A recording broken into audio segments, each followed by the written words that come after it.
Life will always give us some questions. There will be times when we have to take time to search ourselves. And saying, with all of these things out here, these roadblocks and these obstacles, what is it going to require on our part to make it happen? What's the final determining factor that will determine whether or not we're losers or winners in life?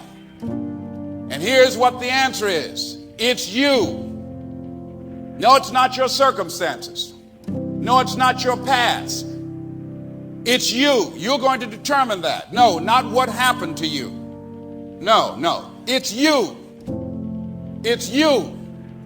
You will determine whether or not this mission that you're on, and I believe that we're all on a mission. I believe that we all have a purpose, that we didn't just show up just to work every day and face some hard experiences in life, or go home after work and pop a can of beer and sit in front of the television set. No, I don't think that life is like that for us.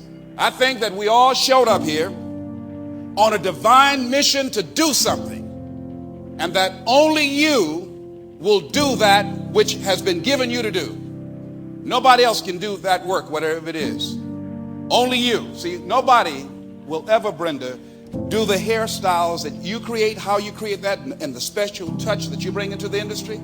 Nobody's going to do that. Nobody's going to prepare and do what Lou is going to do the way that Lou is going to do that. So I believe that the two of you showed up to give something and bring something here that was not here before you showed up. Now, had you decided not to go after your dream and to back away from it, not to answer the calling of your dream, and I think those of us who have not found our dreams are calling us. But there's something that's holding us, and I call that something that's holding us from answering the call is common consciousness. But see, had you allowed the common consciousness of I can't do it, it's too difficult, it's too hard, there are too many people already in the industry, if you had allowed that kind of negative thinking of the possibilities in your life, then you wouldn't be doing what you're doing right now and making a difference in people's lives and providing perhaps employment for those who are working with you. See, all of us have to begin to work to overcome certain things that we have picked up along the way in life. You've got to watch the energy that you're around, and you've got to start searching yourself to ask yourself, what is it? Is this really me? When you look in the mirror, when you look at your life, when you look at where you want to go, you got to ask yourself the question, is this really me? See, many of us, ladies and gentlemen, are doing things or acting in a certain way that has been given us. Most people don't question things. Whatever they've been told, whatever they see and observe other people doing, they just pick it up unconsciously, some people consciously. And they're with us for a long time. Some of us take it with us to our graves.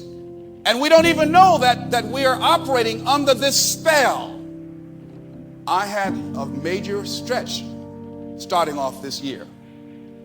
I'm a very bold person. I'm a person, I speak my mind. And you know, there's an old saying, what goes around, comes around. I'm one of those people, Marie, I tell you what I think, you don't even have to ask me. I'm going to tell you, and I love to shock people. So I ran into this bold person the other day. I'm not going to tell you, her name is Judy Spears. I was talking with the management department where I live, and they said, oh, there's a lady who's moved up here from Atlanta, and she saw you on public television. She'd like to meet you. And so I called her, and we started talking. She said that she wanted me to do some training for a company that she represents. She's been involved in public relations for Bill Cosby, and she felt that there might be some possibilities of our working together. So she said, where are you? I said, I'm over here in Tower 300. So she said, good, I'll come over to your apartment. She came over to the apartment, and she looked around, and she said, I said, yes. Well, you know, this is not saying anything. I'm very disappointed. Excuse me, what are you talking about? Now, I thought I had me a bad apartment. I thought I was doing something, you know. You could see the water and the furniture I had. It didn't look bad to me. She said, you know, you are vibrant, you are energetic, you are lively. And she said, I came here, stepped in here, your apartment is flat. It's not saying anything. I said, well, come in my bedroom. Let me show you what I got back here. Wait, hold on. I got to pray for y'all. Listen to what I'm saying. I bought this special large bed. It's an unusually large bed that I have that you can see well out of the, but it's huge. And I just thought that my bedroom was very impressive with all the things that I put in there. And she said, this is flat too. She said, do you bring a lot of people here? I said, no, not really. She said, oh no. See, you've got a national image. There's a certain kind of image you must have. And see, this is a nice view, but there's, you know, you can go over in the other tower and there's a better view, a larger apartment available now. Is that right? So I said, okay, I'm interested. They took me over to see it, and it was beautiful and larger than what I had and better view. And so she said, you know what I'm going to do? Look, you got this national image. People are going to be visiting you. You want an apartment that people go away talking about. You need an interior decorator. So I said, okay. And then she said, you do deserve the best, don't you? Yes, I do. Here's what was happening in my inner conversation that I picked up in life. How much does this cost? I don't know if I can afford what she's talking about. So she started saying that she would negotiate everything for me. I said, I don't know anything about picking out furniture and clothes. I just, after motivation, I'm through dealing. And Boo has always handled everything for me. Who gets your clothes? I said, Boo buys everything. He knows what size shirt and everything I wear. I just do the talking in the family. Sometimes I feel like the straw man and the wizard of the Oz, So she said, oh, I'll handle everything for you. So she started dealing and calling me. I called from New York. How are things going? Great. Listen, we've got things. We're working things out on the furniture and everything. It's going to be fabulous. So I'm saying, how much does it cost? Oh, don't worry. You can handle it.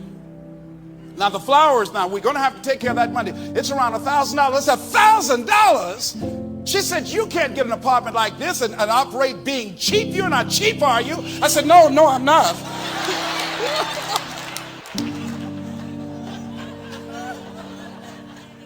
Now, ladies and gentlemen, I have worked hard all my life. Here's what I've always said. I don't like materialistic things. Here's why I said it. I said that because what I picked up along the way, being raised in Miami and Liberty City and Overtown, being raised in poverty, I can't afford it. So if you say that you don't like it, then it's okay if you don't have it. So I gave myself a convenient out. Now, I've worked hard to live at a certain level. But even though I had achieved a certain level of financial success, I was still operating out of a poverty consciousness. See, I deserved what she was talking about, but I didn't feel deserving. I didn't feel that I could keep it. And so it was a real breakthrough for me. It was a stretch. It was uncomfortable. I lost some sleep over this. And every time I would challenge her, she said, I'm going to pretend that I didn't hear that coming from you. I said, no, I didn't say it. Somebody else did. But I have grown tremendously from this experience. And now when I came back and I went in the apartment and saw how she laid it out, oh, I just can't wait to show people what great taste I have. It was a stretch. But what prevented me? There was an uncomfortable stretch. Why didn't I do that before? I know I would have never done that by myself, ladies and gentlemen. That had this person not called me on this stuff, and I'm sure that perhaps a lot of other people came and saw that and didn't say nothing. Say, honey, he did be motivated to do something else with his interior there. They didn't say anything. I'm glad that she was bold enough to let me know that. But I'm saying to you that I had picked up poverty consciousness. What I was saying to myself, I can't afford this. I can't do it. Many times when things would happen, I would pinch myself and say, oh my goodness, is this really real? Am I dreaming? Things would go real good, and sometimes I would have moments of dread.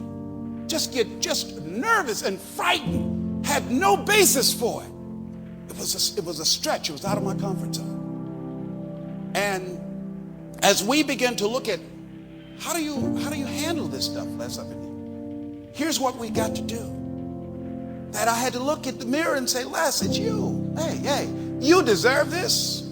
You can have this. You can keep this. This is not something that's passing through, that you're up today and now you're down tomorrow. That doesn't have to be your reality. You want things to go good for you from now on, it's on you. You can make that happen. You've got the power to do that. You can change things for you. See, it really doesn't matter what has happened to us in the past. It doesn't matter how many failures we've had. No, none of that matters. It's something the guy talks about in Responsibility. He said, the fulfillment of your dreams lies within you and you alone. When you understand and accept this, then nothing or no one can deny you greatness. The power to succeed or fail is yours, and no one can take that away from you. See, when you acknowledge that, hey, it's me. I'm the one. I've got to do this. I'm the one that's going to turn this around. So I got some roadblocks here. It's not easy for me. But ultimately, I know that these roadblocks, these obstacles, this opposition won't stop me from doing what I want to do. It can temporarily cripple me or make it inconvenient, but it won't stop me. It will not determine my reality. See, most people, what we pick up along the way, that you can't have it. Oh, you're being unrealistic. You're dreaming. Yes, I am dreaming. See, a lot of people have stopped dreaming. Don't you stop dreaming. A lot of people have given up. A lot of people don't even want and ask life for anything because they don't believe they can have it. Many of us are still where we are right now because we have not decided to stop being volunteer victims. We have not decided to take a stand with our lives. We have not decided that we are going to go on and do an experience and begin to demonstrate a different level of consciousness in our lives. That many of us have just surrendered, have given up responsibility, and spend most of our energy being cynical, being negative, talking about why it won't work. Spend most of our time being problem staters. Very good revolutionary armchair theoreticians on why things won't work. Oh, the system will only let you go so far.